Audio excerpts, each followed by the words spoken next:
let's start, discussions. So today, I think market anyways is more or less flat, so that's fine, right?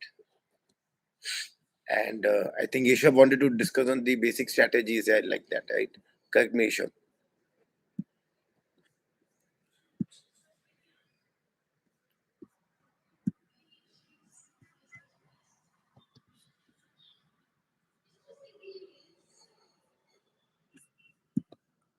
I'm just checking how to get back my.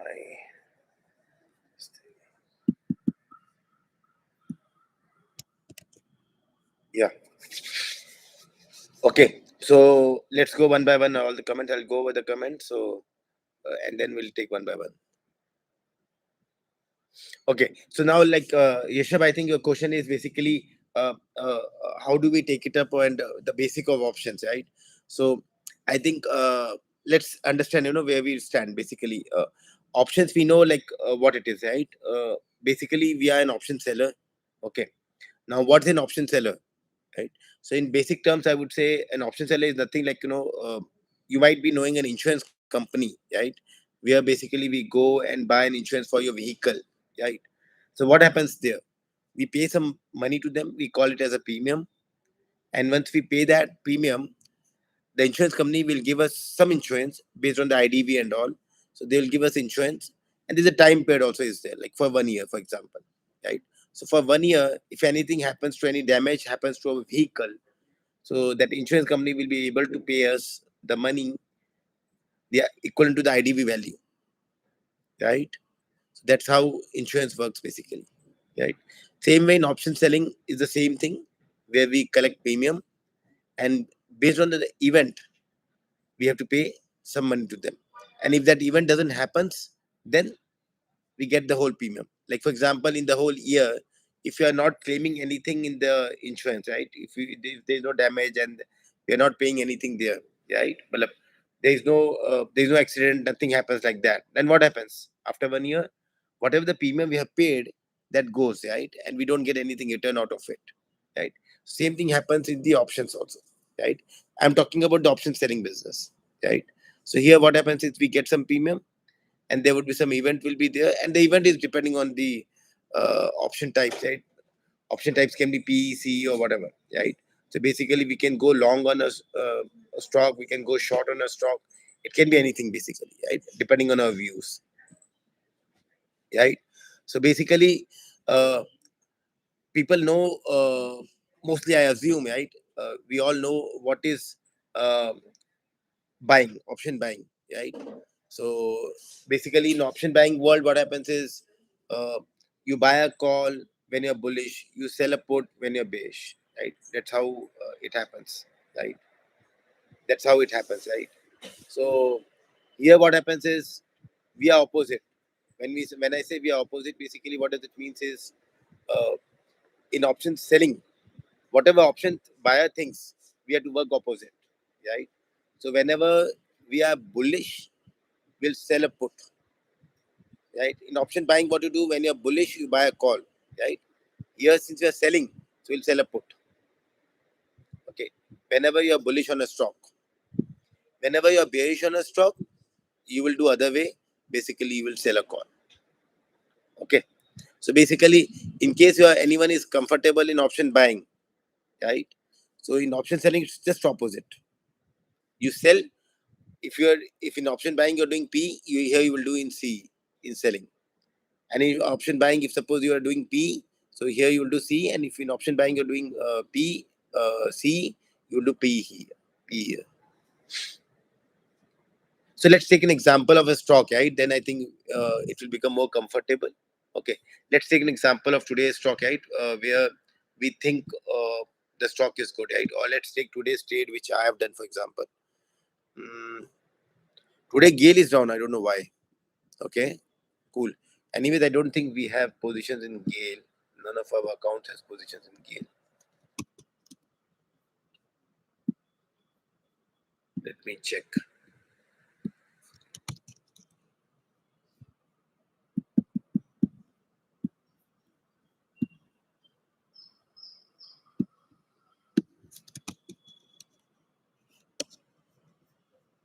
I don't think I have anyways. Amrit, I think you might be now. You would have understand right why we were not so much bullish on the Gale side, right? Anyways, uh, today we have done a deal, for example. Okay, PFC. Let's take an example of PFC, which we have done today, right?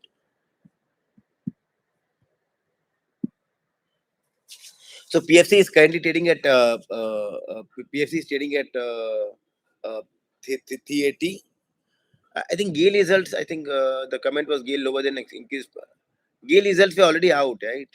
Gale result is not new. It came, I think, 15 days before. The results were not so great, right? So that's why maybe it might be some other news. I feel.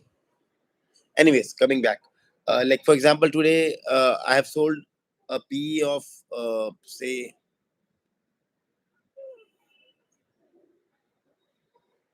Okay, so that's why I gave got into problems. I think someone has told about that why Gale has not performed, right? So, anyways, that's okay. So coming back to our PFC, right? So in PFC, for example, PFC, we like the stock. The stock is trading at like PE of what? I think 4.8 or 4.7 like that, right? The PE multiple uh, of PFC is pretty good, right? It's trading at a below 5 PE, and the NP of PFC is not there much, right? Because PFC, in high level, I'll just tell what's the business of PFC. PFC basically gives funding to power companies like that, right? And which power companies, right? Typically, it will give funding to the private, government companies, right? Because PFC is basically a funding house from government for all the state level power companies or any government bodies, basically, right? So now the why NPS are down for PFC and REC basically is PFC giving loan to say Tamil Nadu government, Maharashtra government, or any government basically, right? Any government funded power companies like state power companies basically, right? So what happens is when PFC gives loans to them, the state backs those loans, right? So typically, if suppose the loan goes to a default, what it means is that state itself is going to default, right? Which practically is very difficult situation, and because Indian government will also come into picture and national also will come into picture, because a bankruptcy of a state is also a very big event, right, for a country like India. Anyways, coming back to our PFC discussion, right? So uh, PFC is trading at suppose 362, right? And we think uh, PFC should not go down, and if it goes down, we are okay to buy the PFC stock like that, right? In case it goes down, right? So what I done is we could have done at any price, right?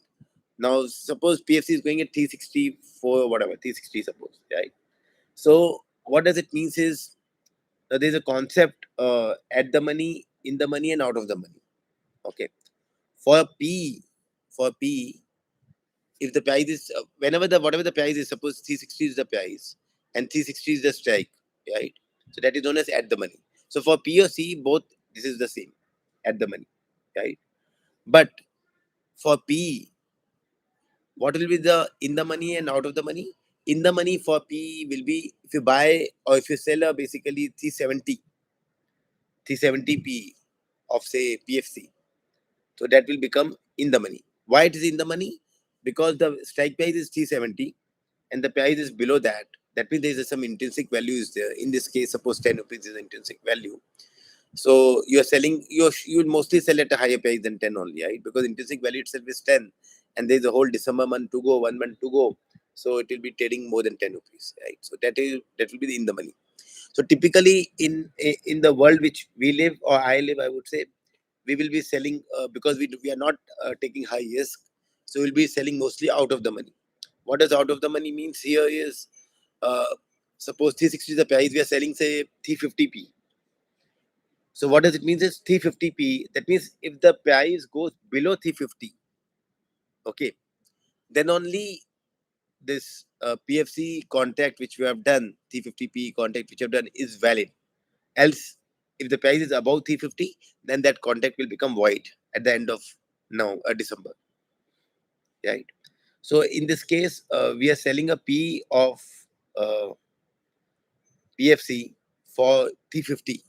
What does it means is current price is 360. So if price falls till 350, we out of the money, right? It is not become in the money. That means there is no intrinsic value, right? So the contract will happen void. Like the example which you are talking about, right? The vehicle. That means no accident happened, nothing happened, no claim happened. So automatically our premium, whatever paid to the company, is gone. Right? Same way it will happen here, right? Since we have sold 350p, so what happens is if the price falls below 350, then we'll be in losses. Okay, we'll go in details, later, like what type of losses or how much loss and all like that, right? Like whatever price is below 350, that will be basically the price which we have to pay, right? For example, it becomes 340, so 10 rupees will be our loss, right? But we would have collected some premium also. That's we'll see in our P&L statement and all like that. Now coming back to our PFC, why we have done this deal basically, right? If you see in this transaction, we think that PFC should not fall much, right? And PFC being a good fundamental stock, trading at it is good dividend paying. I think it's paid dividend on 26th of November. Last week only there was some dividend ex date was there, so it is a good. We all know, right? PFC gives a good dividend, right? The dividend yield itself is more than 6-7% like that, right? So we assume that stock should not fall much, right? So on that assumption, basically, we are selling this PE contract, right? And if it falls also, we are ready to take the holding of that stock. Basically, this is known as cash covered call, basically cash covered put. So basically, we have enough cash in our plate, and we are ready to buy the stock if it falls below 350, right? So in this case, if you see, the current price is going 360, and assuming we have sold for suppose 3 rupees, okay. So our break even will become 347. Why? How 347 has come? We have collected a premium of 3 rupees. So 3 rupees minus 350. That means if the price falls below 347, then only we will be in losses. Else will not be in losses, right? So indirectly, what it means is like we are approximately like 5%. 5%. If the stock falls more 5%, it still will be in profits. Understood that? How 5% came?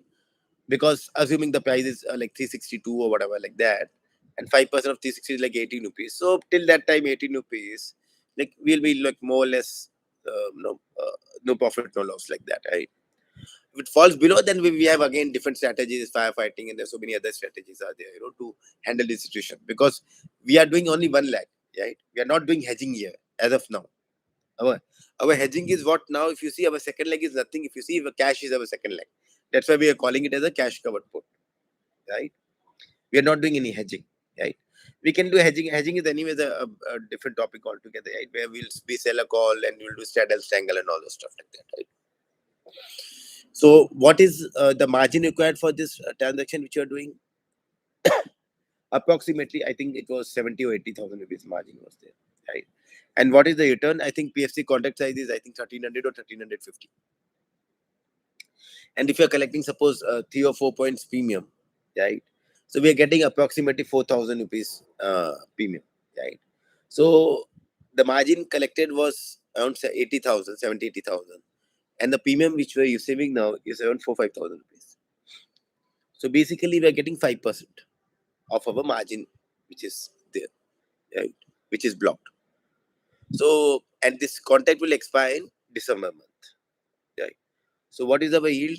Yield will be like 5%, 4,000 of say 80,000. So that's approximately 5%. So 5% is our yield for the month of December. And how much cushion we have? When I say cushion is nothing basically. How much the price will fall, and we don't have any problem like that, right? It can be cushion can be anywhere we can call it, right? It can be upper side also. If you're selling a CE, the cushion can be at upper side also, you can call it. Basically, how much is the delta change in the price which you can afford to have it, right? So in our example which we have discussed, right, in PFC example, the cushion which we are having is 5%, right? So if PFC falls by 15 points also, we should be okay, right? So I hope this concept at a high level, whatever I have explained, is clear to you. So basically, this was for going long, right? Cash covered puts, right? Now, whenever you have you're holding any stocks, right? So ideally, what you should do is, uh, this is how I do mostly, right? I don't say everybody should do it, because see, for any transactions whichever we do, right, they always pros and cons of every transactions, right? See, we are gaining money in this transaction, so there will be some fine print will be there where you will lose money, or some limitations will be there, like that, right? For example, okay, now let's take example of a opposite, I will say, right? For example, like for example, I am having it, right? I hold stock like say IEC. Okay, so IEC is again a good fundamental solid stock, which I think personally, right? So personally, I hold that stock, right? So I hold IEC, and IEC I might have bought say approximately say 380, and now it is going at say, I don't know the current price. It might be say 365 or 360, something like that. Oh, market has gone up 60 points. Good. Okay, let me check. I'm just checking. Our HL has gone up, which is good.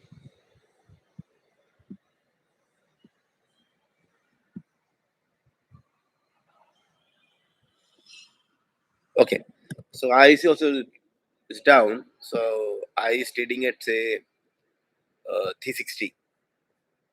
Okay, now I have a holding. My holding price is say 380. Okay, now I've got that stock, maybe from market or maybe from options. Where it can be either ways, doesn't matter, right? I have in my DP basically, right? It is like an equity basically, right?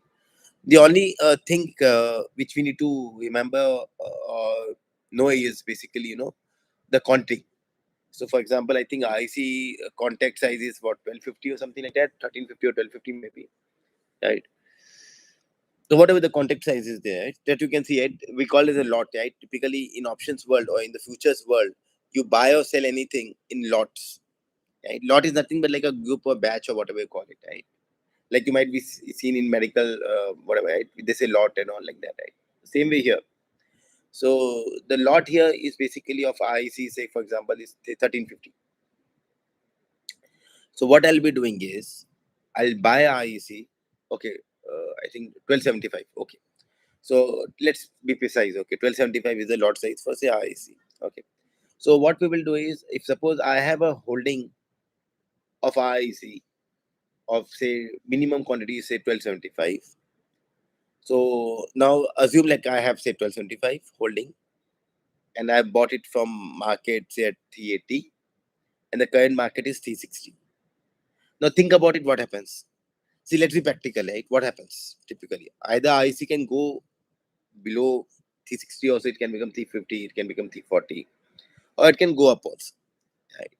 If it goes down, now currently I'm losing 20 points. 20 points means I bought at 380, now it's going at 360. That means I'm losing 20 points, like that, right?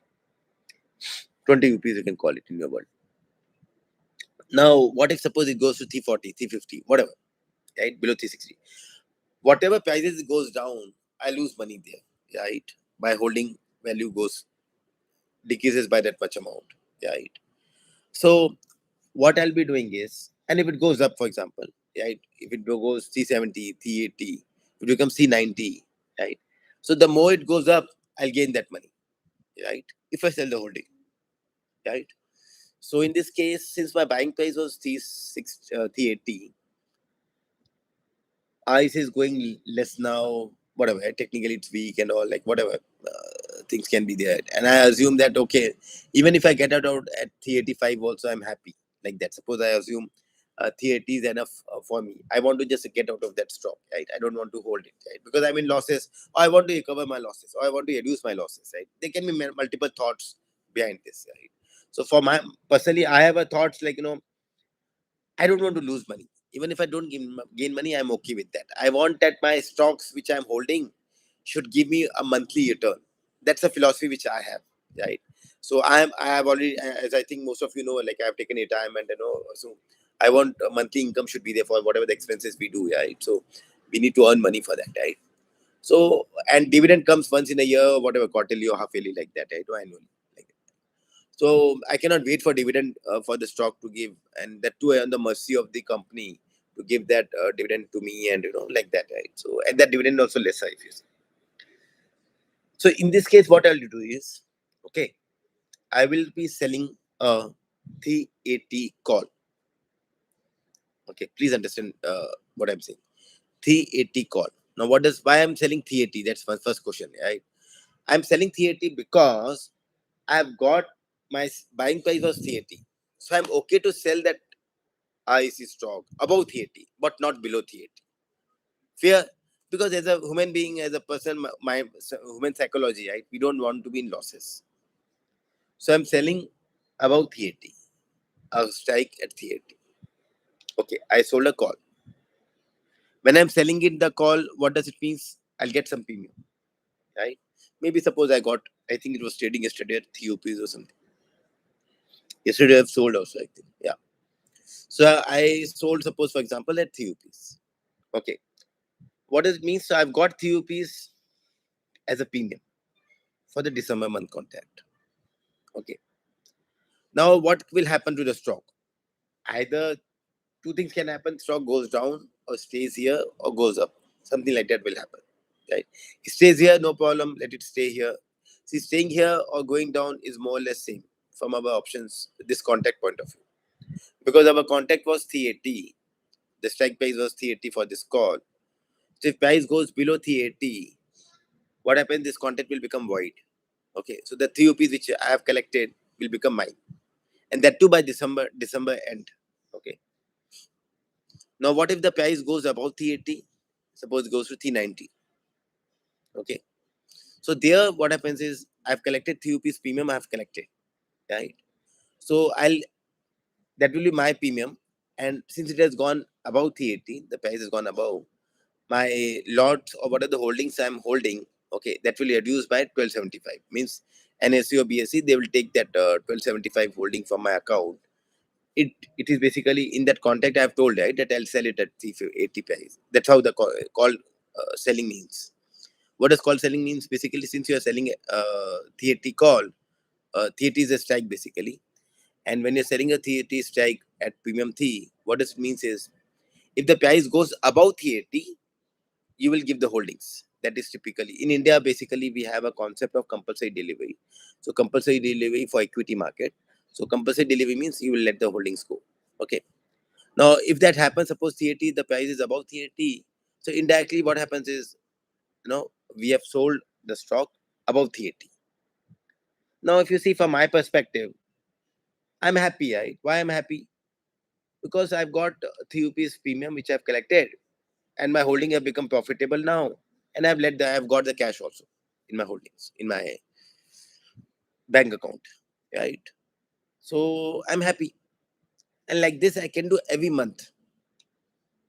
Every month, assuming the stock is, see, practically in our calculations, what happens? We assume the market will be there then and there only, right? Assuming, right? That's a typical assumption, right?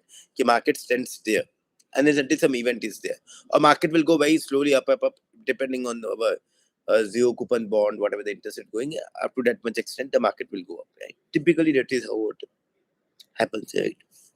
So in this case, I'll month on month keep selling 380 call of REC.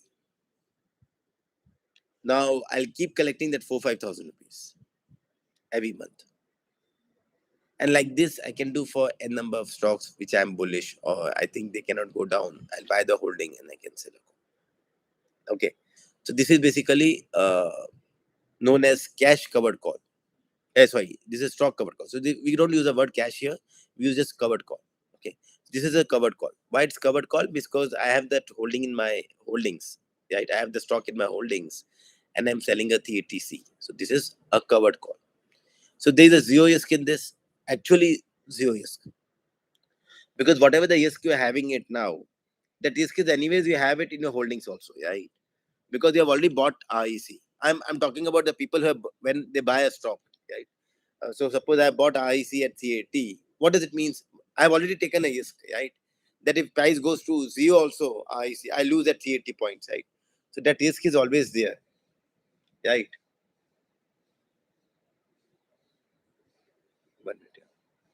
So that is how this works. Okay.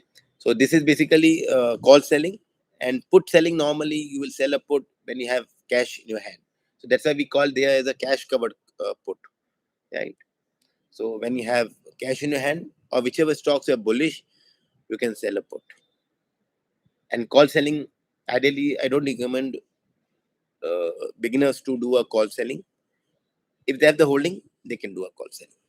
But if they don't have the holding, then call selling is more risky, because market in Indian, sometimes stock goes too much high like that, right? Now I'm talking about after COVID, right? So after COVID, people have the stocks sometimes goes crazily up like that, right? So you should not do a naked call selling. Ideally, you should not do naked either of it, right? Because uh, what I mean by naked call selling or put selling, basically is naked means you don't have a backup for that, right? Whenever you do a put selling, you should have a backup of cash. Whenever you do a call selling, you should have backup of the holdings. And in this process, what happens is every month you will get that premium. This is how insurance companies survive, right? In this way, we can also survive. Basically, that's how call selling is, basically, or any option selling businesses. Any other questions? Anything? Any stocks which you would like to talk about?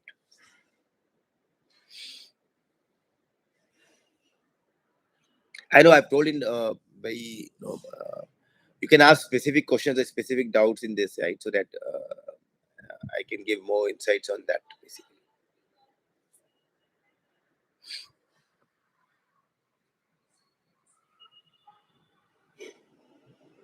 Okay. So what I think Prakash is saying is, but we see multiple stocks, multiple, but we see multiple stock selling. I think we might not have all stocks holding. Yeah. So basically, when you say stock selling, I assume you are doing a C selling, right, Prakash? So you are doing a C selling. So if you see, I normally don't do C selling. I'll do C selling for stocks which I hold. For example, I have HDFC Life. So if you see, sometimes I've mentioned, like, I've been selling C of HDFC Life, right? So I do HDFC Life selling because I hold HDFC Life in my holdings, right? That's why I'm doing it. I'm doing it for two stocks. Okay, sorry, Yusuf. Yeah. So I'm doing it. Uh,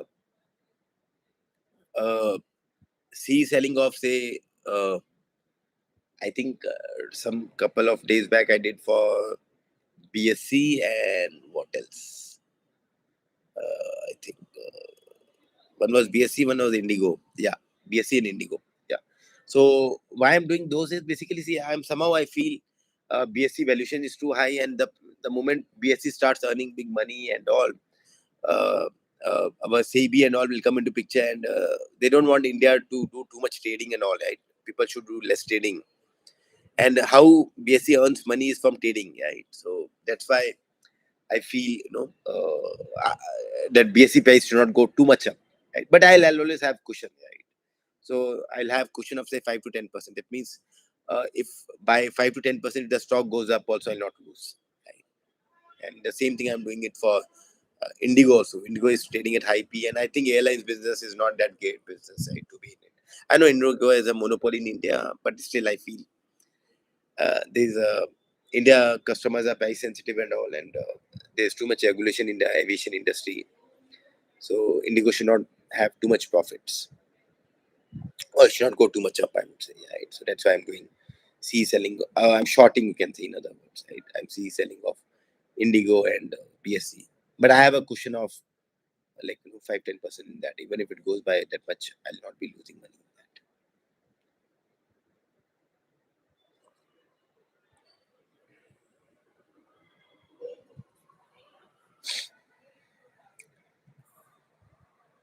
that. I don't know. Somebody's asking for crypto wallet. I think this is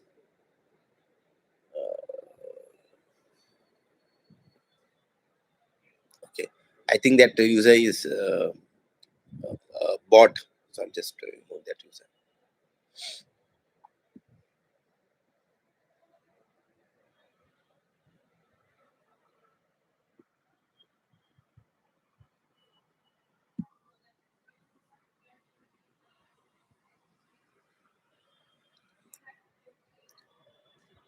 Okay. Uh,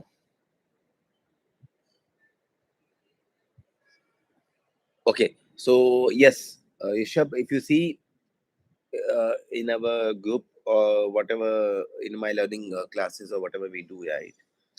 I don't sell C's, right? I always say P only, right? If you see most of my selling is of P, 80-90% is P, and hardly 10-20% is C. Correct me, Rishabh.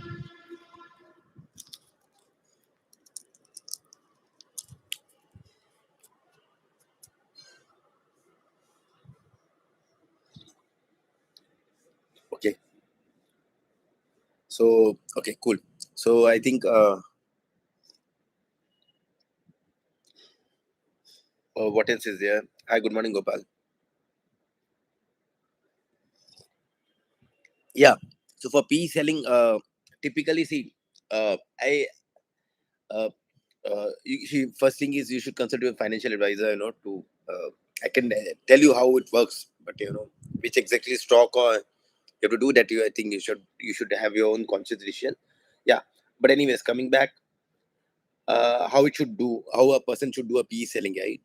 Typically, what I do is I will put my money in bonds. I don't do direct stock investment mostly. I mean, I do, but that is negligible of my portfolio size and all like that, right? I do, but it's negligible. So I'll have holdings. I will have cash, but I don't keep cash as cash. I'll do some GSEC or some gilt funds or whatever. I'll buy those basically, some bonds. I'll pledge those. Okay. And the best part is when we pledge it, there's no interest or dividend or anything we have to pay as such. Okay. So we get margins. So whatever margins we have got, I'll do P selling of those. And if the stock goes too much down, for example, okay, let's take an example of take an example of IEC. See, IEC I was bullish when it was below 400, and from 400 it has gone to 360. When it was 400, that time I sold 380p. Okay, and the price went down, and went to 360 or whatever below 380. What I did, I liquidated some of my bonds, and I took the holding of IEC. I let the contract expire of 380, and automatically the contract got expired, and I got the holdings. That's why my buying price was becoming 380. Okay, so like this, I keep doing it. But if you see, I never do like only one stock trading. For example, I cannot sell say 10 lots of say IEC or whatever 20 lots of IEC alone. The reason behind that is, what if suppose a bad news comes in IEC? Today's live example is say GAIL, right? Today what happened to GAIL? It went down by 10%. What, not 10, I think 10 points, sorry. Yeah. So like this can happen to anything, right? Any stocks. See, no one is God, right? At least I am not God, right? I don't know what will happen, right? What will happen to stocks. Okay. I cannot predict, right, which stocks will go down or which stocks can go up and all like that. These are just strategies, right? Basically. So what we will be doing, what I'll be doing mostly, right? I'll take a bet on say IEC, PFC, or whatever, right? Or whatever stocks I like that. Okay. So I'll do multiple of those, not in one stock. Okay. So I'll do basically I am not keeping, you would have heard, right, that all the eggs in one basket and all like that, right? So I'll not keep everything in one basket, and I will distribute my stock selection also. So in that way, what happens is, so stock, if I bring say in 10 stocks, I don't think all the 10 stocks will fall by 10% like that in any month, right? Unless until there's a war or some bad thing happens like that, right? And, one or two suppose stocks falls also, we'll have enough cash to take the holdings of those,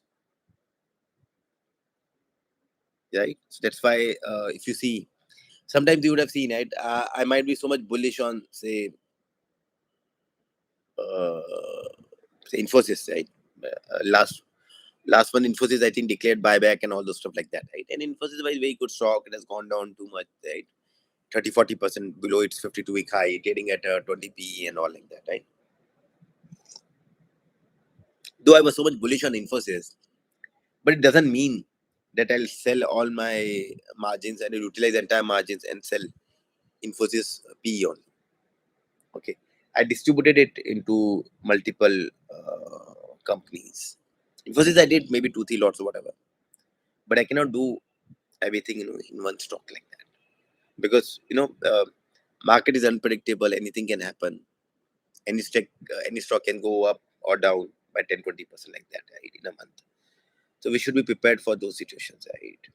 See, nobody is. We cannot guarantee 100%, but if you do it in a distributed fashion and you do a well diversification, the diversification should be at a stock level, also at an industry level also. For example, if I've done Infosys and Cyan, for example, I cannot do on TCS and other IT companies more, right? Because I've already done it in IT sector. So I should see banking, whatever, cement, steel. There's so many sectors out there. Because there can be global uncertainty can happen for that sector. There can be import export duties and all like that, right? So if I have concentrated on only one sector, then all the stocks will go in one direction, right? Which we don't want. It will become difficult to handle situations, right? So that's why we try to distribute it.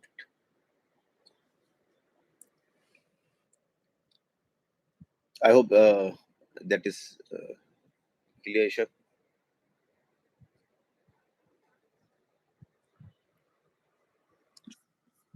I think there's a question on Nokia. Let's check on Nokia.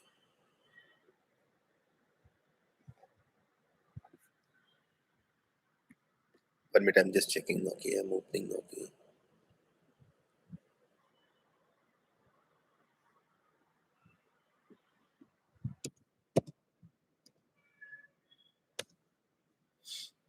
Oh, Nokia is 20 points down.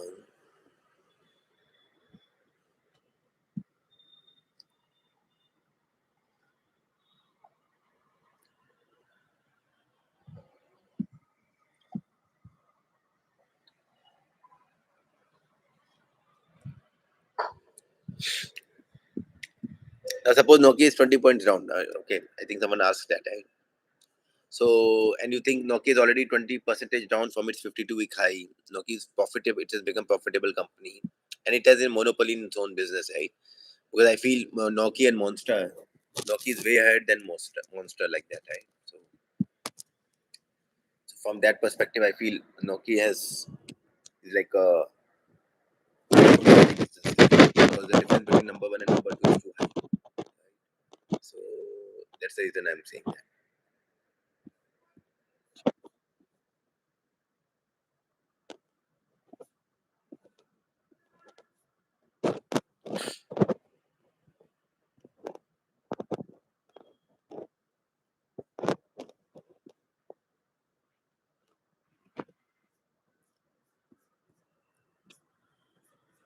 Okay, so Nokia, I think if suppose anyone is bullish on that,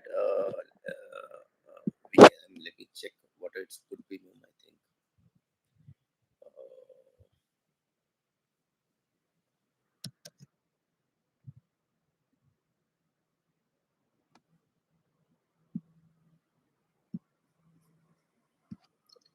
Nifty is going down. It's okay.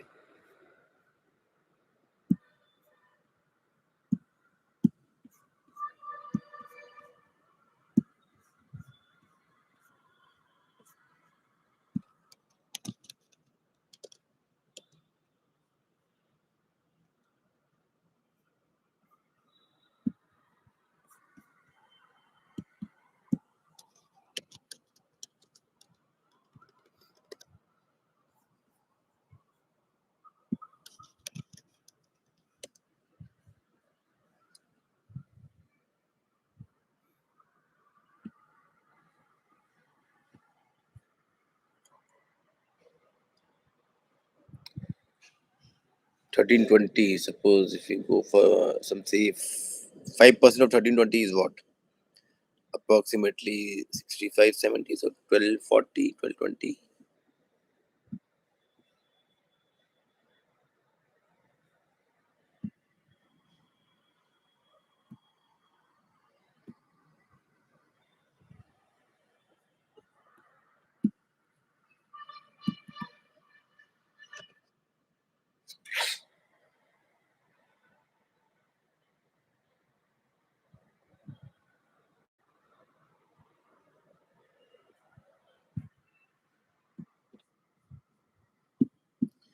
So suppose if Nokia is going at 1320 current prices, and if you go for say 1240p, that is like 60, 80 points down. That means approximately more than 5% down, and you are getting say approximately 8 points for that, right? 8, 9 points. So that's approximately 5%. Right? So you will get a gain of like say 5%, right? Okay. I think there's another question on Cummins India.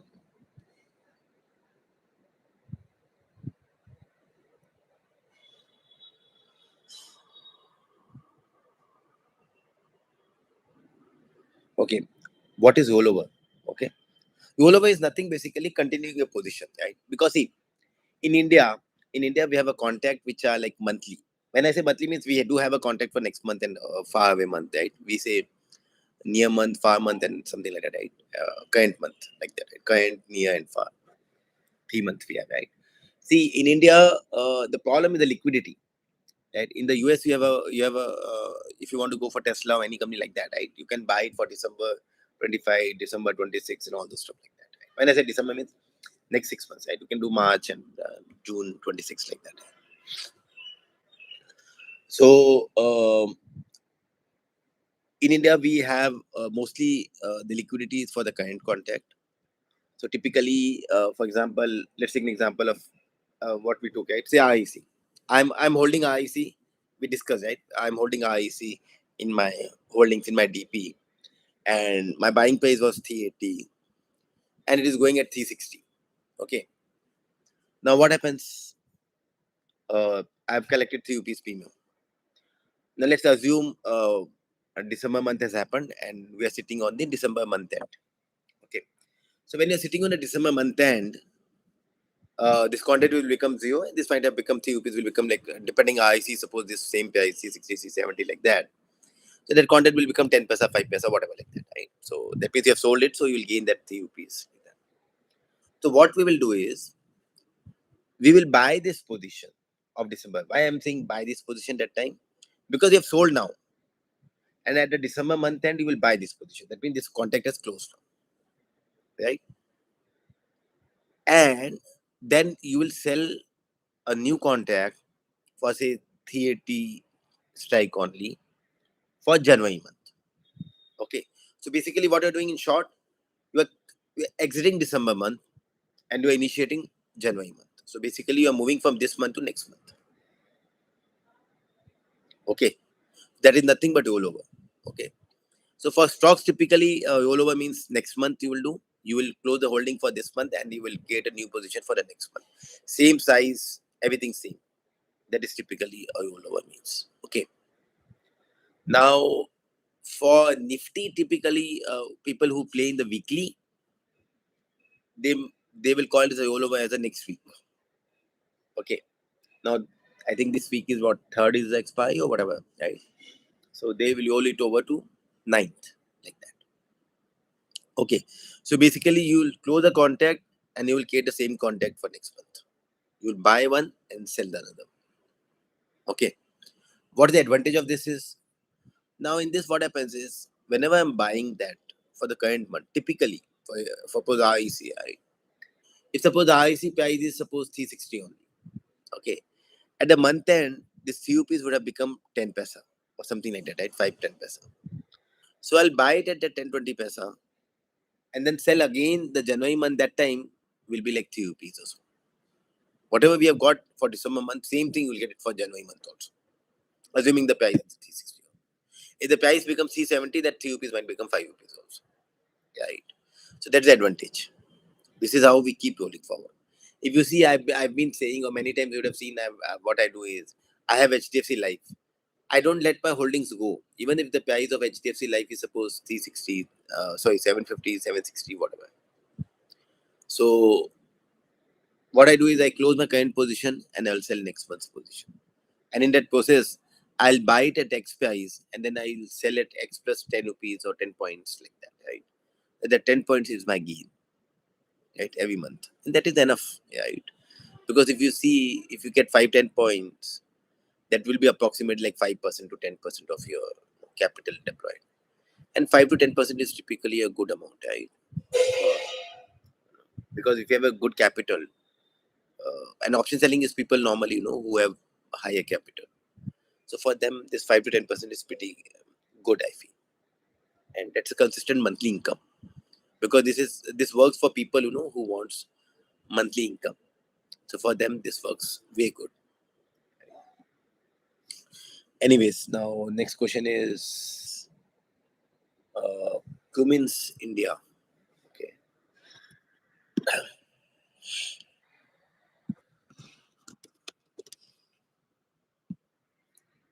Typically, it's an IT company. Normally, I don't do too much of IT company, but I think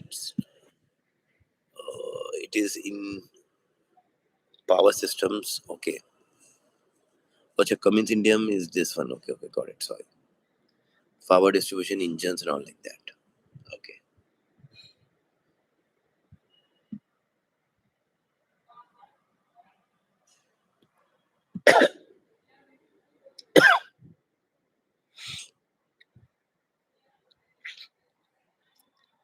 See, I would say, Cummins India is a momentum counter now.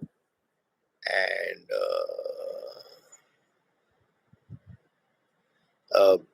now the price is near to its 52-week high, right?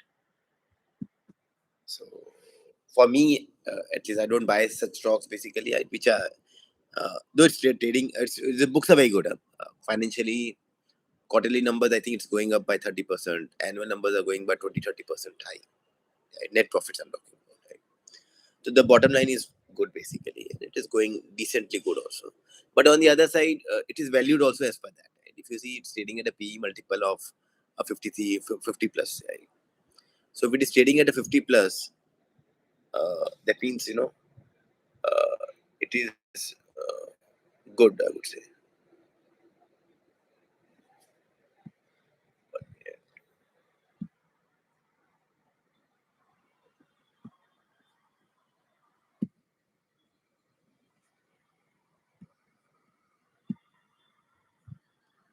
Okay.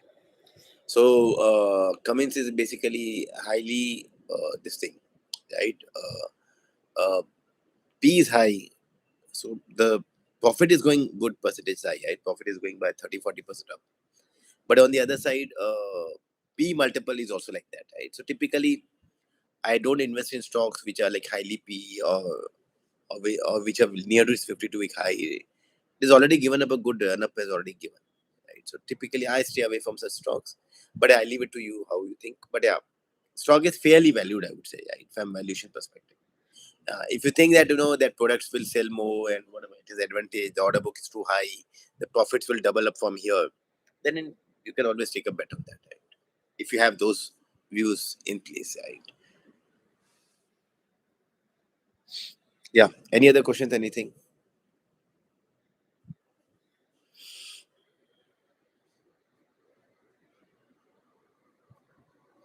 So, anyways, I would say this is we'll see how this YouTube things works out, and this is the first time you're doing it, and we'll see how things shapes up and how this technology works basically. Right? Because in the morning I was struggling to start because of maybe security or something. This video doesn't start so like that. Right?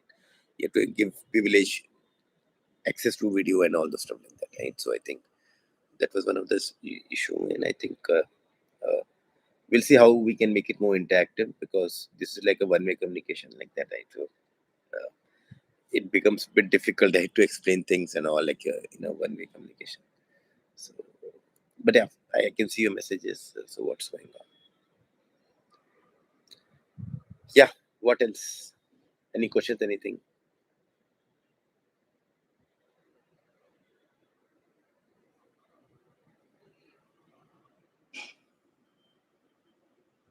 Okay. So what we'll do is we'll close our call, and then I'll see. I'll join on the WhatsApp call, and I think we'll close this.